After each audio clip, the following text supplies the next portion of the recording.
We said last night that the evidence leaves us with one of the following two options. If the universe had a beginning, it must have had a beginner. What are our two options? We said number one, either no one created something out of nothing, which is the atheistic view, or someone created something out of nothing, which is the theistic view. Now, my question last night was this: which view is more reasonable?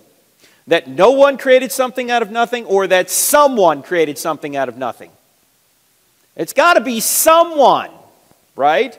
And last night we said you can ask who made the someone, but that's certainly more reasonable than no one. No one created something out of nothing, please. Nothing comes from nothing. Nothing ever could, right? Okay, even Julie Andrews knew that. Didn't she sing that in some sort of Sound of Music movie or something? Nothing comes from nothing. So the much more reasonable conclusion is that someone created something out of nothing. And we dealt with the who made God question last night, so I won't go into that. No one made God. We know that. He's the uncaused first cause. And then we asked, if you want to ask a good question of an atheist, ask, if there is no God, why is there something rather than nothing at all? If there is no God, why does anything exist? If the atheist says, well, the universe has always existed, therefore it doesn't need a cause, you would say what? Search! And add Kalam, cosmological argument. Second law, universe expanding, radiation afterglow, great galaxy seeds, Einstein. And then the Kalam cosmological argument confirms that. So the evidence points to the fact that space, matter, and time had a beginning. If that's the case, the cause must be spaceless, timeless, and immaterial. All right? Now, that's what we did last night, and we ended on this slide. We said, how do atheists respond to this evidence? So now we're going to pick up from where we left off last night. Okay? You guys ready to go? Because you're going to say, well, Frank, that just seems so rational here. If your evidence is good, it makes sense that in the beginning there must have been a beginner. But how do atheists respond to this? How many people have seen this book, The Grand Design by Stephen Hawking?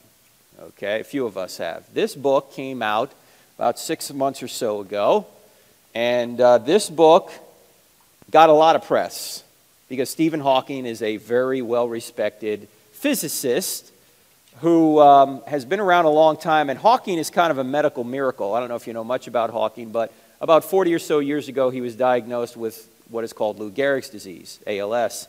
And Lou Gehrig's disease normally will kill you in a year or two. Well, here's Hawking, 40 years later, still alive.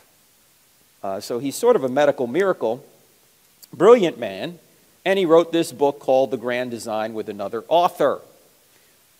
Let's take a look at what he says in this book, because it got a lot of attention, and he is a leading atheist, all right?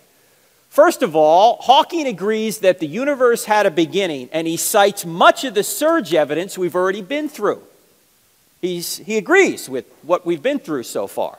Secondly, he agrees that our universe appears to be highly fine-tuned for life. And we're going to talk more about the fine-tuning here in a few minutes. I mentioned a little bit of it when we talked about the G in surge, the great galaxy seeds.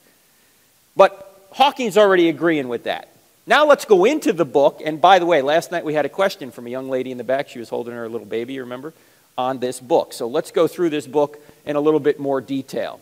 Here are some philosophical problems with the book. Here's what Hawking says. And before I put that up here, let me point this. One thing I like about Hawking is that he tells you exactly where he's coming from. He does not beat around the bush. He just says it in plain English. Here's what he says on page 34. This book is rooted in the concept of scientific determinism, which implies that there are no miracles or exceptions to the laws of nature. Now, what is scientific determinism? The lady here last night stated it very well. Hawking was saying, that every cause in the world, in the universe, is the product of a prior natural event. So there are no miracles, there are no exceptions to this. Everything is just a product of a previous natural event. Okay, that's called scientific determinism. What does that imply? First of all, this is a philosophical assertion, not a scientific conclusion. It begs the question in favor of atheism. Do you see that this is a philosophical conclusion he makes here? He can't learn this by doing some sort of experiment. This is not a scientific conclusion. This is a philosophical presupposition. He says scientific determinism is true, therefore there are no miracles, therefore atheism is true. How does he know this? Because he said so. That's it. I just said so. It's an assertion. There's no evidence for this. This is just a philosophical assertion. That's why I said last night, science doesn't say anything, scientists do. And if you're not good at philosophy, you may come up with bad scientific conclusions. And this book that Hawking has written is just loaded with philosophical presuppositions that he can't prove. Atheistic philosophical presuppositions. Suppose some Christian said, miracles do occur. In fact, they happen all the time. And then you ask the Christian why, and he just says, because I said so. You'd say, well, what do you mean? Because that's an assertion. I need some evidence. He has no evidence for this. This is just what he says. Secondly, this also means that Hawking's thoughts in this book are determined. In other words, we have no reason to believe they are true. If every effect in the universe is a product of a previous natural cause, then so are his thoughts. His thoughts are the product of a previous natural cause, which means we have no free will, which means he's not really reasoning. What's he doing? He's simply a product of previous natural causes. He doesn't have free will. He's not really thinking. These thoughts are just coming to him because of some brain chemistry going on here. He's just molecules in motion. If that's the case, why should we believe what he says? This is what some might say a universal acid that burns everything up. It burns its own theory up. To say determinism is true is to say, well, how did I come to the conclusion that determinism is true? Because I had a previous natural cause it in my mind. Well, how would I know then what I'm really believing is true then? You wouldn't. So he's just given up the entire show here by saying this. How can you be a scientist? How can you discover truth if this is the case? You can't. In fact, he says it on page 32. Free will is just an illusion. If free will is just an illusion, then so are his thoughts in this book, aren't they? This is a dream, basically. Well, why should we believe it then? Do you see why you can't do science unless you know philosophy? These are all philosophical assertions, and if you don't pick them out, you're going to be, wow, how do I deal with Hawking when he gets to the end and he says, there's no God? If you don't know philosophy, you won't be able to pick this out.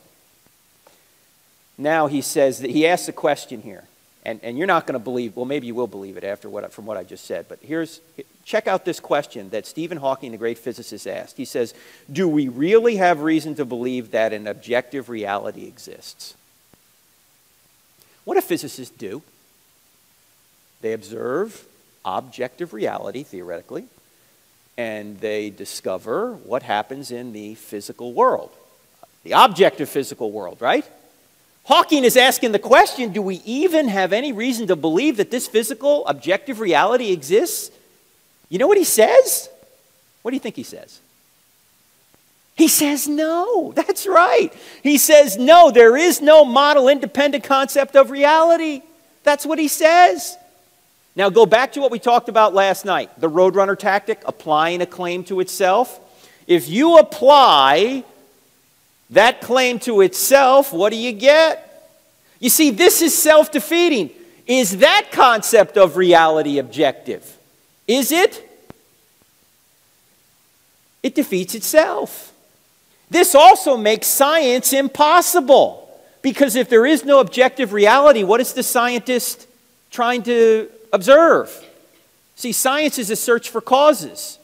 And if there is no objective reality, or let me put it this way, science is a search for causes in objective reality. If there is no objective reality, what are we looking for? And if everything in our mind is the product of a previous natural cause, are we even reasoning, or are we just reacting? We're just chemicals. We're just molecules in motion. Remember we talked about this last night? Remember Kant said you can't know the real world? And we said the answer to that is, well then how do you know that about the real world? Well, you might as well just put Hawking in Kant's chair, because this is what Hawking's buying into. He's buying into Kant. That's why I said last night, if you can't understand Immanuel Kant, you can't understand modern philosophy, and now you can't understand Hawking unless you understand Kant. He's given up objective reality in order to say that there is no God, basically. That's what he gets to. That's where he's heading with this. I know this is kind of hard to believe when you think about it, but this is what a world-renowned physicist is saying. This is why Einstein said many years ago, he said, the man of science is a poor philosopher. The man of science is a poor philosopher. Hawking is a very poor philosopher. He's making elementary mistakes in logic and making assertions that he can't prove in order to get to the conclusion he wants. But there's more, as you might imagine. Those are just the philosophical problems. What are the scientific problems in the book?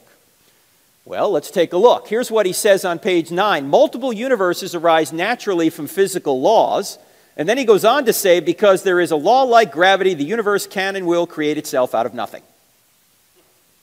Okay, first of all, let's deal with the first, multiple universes.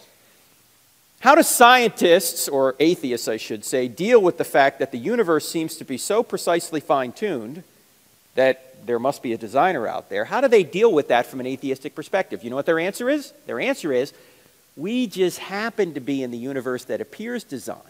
Because you see, there are many universes out there, multiple universes out there, and we're just lucky to be in the one that looks designed, even though it really isn't.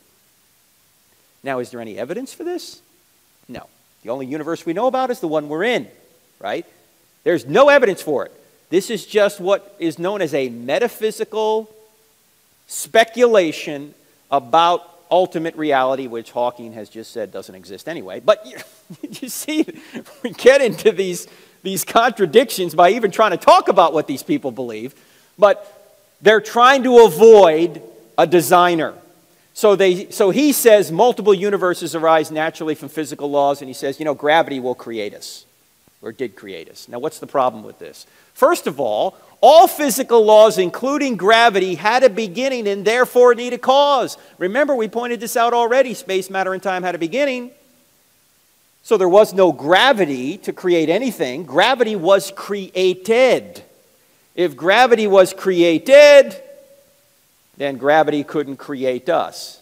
And one wonders how gravity could create us anyway. Gravity is an impersonal force.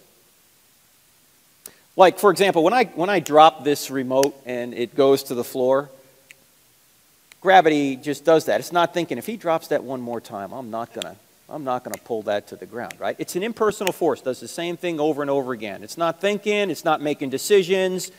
It just does the same thing over. It's an impersonal force. Persons can make choices, and that's one reason we know that the beginner was personal, because only persons can choose to create. But impersonal forces make no choices. They just do the same thing over and over again. So to go from a state of non-existence to a state of creation, you have to make a choice. So the cause originally of the universe must be personal. Can't be gravity. Gravity was created anyway. All right? Also, a quantum vacuum is not nothing. Non-being, it needs a cause. Now you're probably wondering, what's a quantum vacuum? Hawking gets into this idea that at the quantum level, that's the very small level, subatomic particles, it might be the case that things pop into existence out of nothing. Well, if that's the case, maybe the whole universe popped into existence out of nothing. Because in a quantum vacuum, it's possible that things can pop into existence out of nothing. At least that's one interpretation of the quantum level. The real answer to that, of course, is that's only one interpretation of the quantum level. There are at least 10 different interpretations, and nobody knows which one is right. But a quantum vacuum is not nothing. It's not non-being. Even if in a quantum vacuum particles come into existence without a cause, at least a cause we can identify, the question is, what created the quantum vacuum? Where did that come from? Hawking has no answer for that.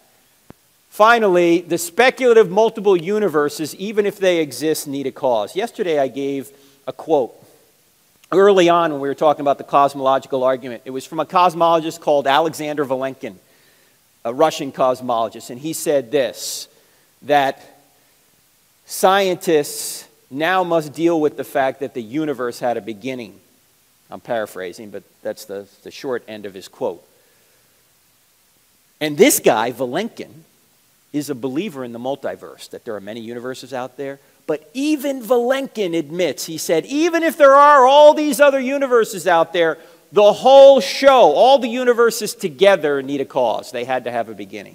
So even one of the biggest proponents of the multiverse says, at the end of the day, you ultimately have to get back to a beginning of the whole thing. So even if he's right about multi-universes, it doesn't help them avoid a beginner, okay?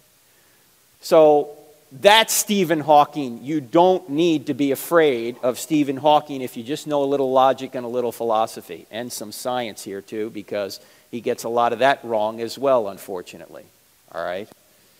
Has anyone had any dealings with this book? Or I know a few of you have read it, okay? Anyone have any questions on it before we move on? Yes, ma'am. The other author's name is Leonard Mlodinow. It's Mlodinow. He teaches at where does he teach? Caltech, yeah. And is he Russian? I don't know if he is. He lives in Pasadena. He teaches at Caltech. I don't know if he's originally from Russia or not. Hawking is, of course, for a long period was the professor at Cambridge in England. Oh, if he influenced Stephen? No, Hawking has been going down this road for a long time. For a while, Hawking came up with a theory called imaginary time to avoid a beginning, which is another philosophical concept. But even Hawking admitted that in real time, the universe had a beginning. In imaginary time, it didn't. Let me make one other point about Hawking. You know what Hawking is basically saying? By the way, who in here has seen the movie The Matrix? Have you seen the movie The Matrix? Okay. Hawking is saying we're in the Matrix. That's what he's saying, basically.